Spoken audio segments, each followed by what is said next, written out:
हरियाणा प्रदेश के अंदर नारा शुरू हुआ था, बेटी बचाओ बेटी पढ़ाओ, लेकिन उसके अंदर हमारा कंप्लीट फेलियर हो चुका है। मैं आपका ध्यान लाना चाहूँगा नारनौंद में स्थित खुशी नर्सिंग कॉलेज की तरफ। पिछले कई दिन से वहाँ की छात्राएं बेचारी लगातार न्याय के लिए लड़ाई लड़ रही है, लेकिन हमें शर्म आती है, हमें दुख होता है इस बात से कि आज भी प्रदेश के अंदर उनको न्याय नहीं मिल रहा। यहाँ तक कि जिन छात्राओं ने आरोप लगाए, जिन छात्राओं ने मांग करी न्याय की, उल्टा उनके ऊपर केस दर्ज किए गए और उनके ऊपर लाठीचार्ज किया गया। आज सबसे ज्यादा दुख इस बात का है कि लगातार ये छात्राएं कोई गलत चीज की मांग नहीं कर रही, न्याय की मांग कर रही है। और मैं कोट करना चाहूंगा, एक छात्रा ने बताया कि 20 अप्रैल 2025 को वो अपने हॉस्टल के कमरे में सो रही थी, तभी चेयरमैन कमरे में घुस आया।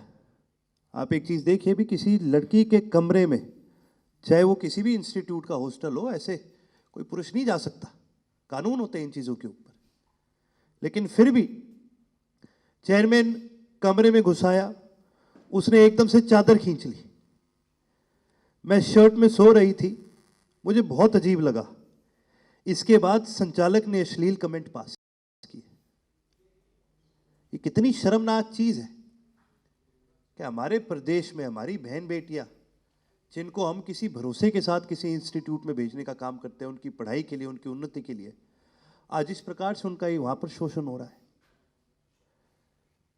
मैं तो आपके माध्यम से इस प्रदेश की जनता से भी ये बात कहना चाहूंगा कि हमें एक प्रदेश के तहत, एक समाज के तहत हमें बहुत गंभीरता से सोचना पड़ेगा। भाई, हम अपने भविष्य में अपने बच्चों को, अपनी बहन बेटियों को किस तरह का भविष्य देना चाहते हैं। और ये जो कॉलेज भी है, ये लगातार इसका नाम नर्सिंग कॉलेज के तहत दिया जाता है, लेकिन मैं आपको बताना चाहूंगा केवल एक बिल्डिंग है ये। और कभी तो इस नर्सिंग कॉलेज को बीएड का कॉलेज बना दिया जाता है, और कभी इस नर्सिंग कॉलेज को नर्सिंग कॉलेज बना दिया जाता है, कभी किसी और चीज के लिए रिपर्पस किया जाता है। भारत सरकार की एजुकेशन के ऊपर, कॉलेजेस के ऊपर बहुत स्ट्रिक्ट गाइडलाइंस है कि भी एक बिल्डिंग के अंदर अगर एक ही कॉलेज होगा तो क्या गाइडलाइंस है, किस प्रकार से बनाए जाने चाहिए, कितना एरिया होना चाहिए। लेकिन ये जो इसको चलाने की जो मैनेजमेंट है, ये लगातार इसके अंदर घपले और घोटाले करती जा रही है। और उससे भी बड़ी आपको जान के ये पता चलेगा, ये जो कॉलेज है, हमें कई सूत्रों से पता चला है कि इस कॉलेज के जो मेजॉरिटी जो स्टेक होल्डर्स हैं, वो कांग्रेस पार्टी को बिलोंग करते हैं और इनकी मदद बीजेपी कर रही है।